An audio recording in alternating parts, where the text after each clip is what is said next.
Double Horn 嘅 F 調三管咧，因為比較突出啦，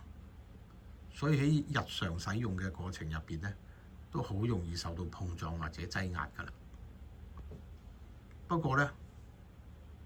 更常見嘅問題咧就係市面上其實好多康盒咧個設計都係唔啱嘅，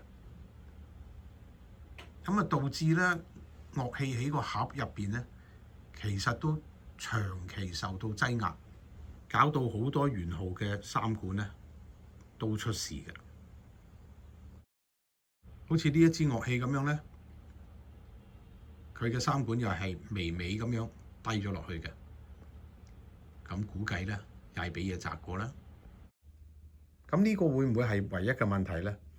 其實我想同大家講咧，如果佢受壓砸低咗，一定唔止呢個問題㗎。大家可以睇下咧，以呢條管為例啦，喺受壓嘅過程咧，佢冇可能唔影響到個撐臂嘅，所以大家睇到咧，呢個撐臂咧係陷入咗裏邊嗰條管嘅金屬少少嘅，佢就砸扁咗入邊嗰條管嘅金屬。咁而家我哋睇下後邊，我哋反過條管嚟睇咧，咁我哋就睇到咧，呢個撐臂咧喺後邊咧就陷入咗外邊嗰條管少少，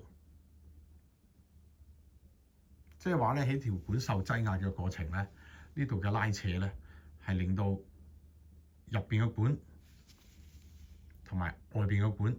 都係輕微凹咗嘅。呢啲變形咧係會令到樂器嘅音色同埋反應咧係受損嘅，咁一定要糾正咧，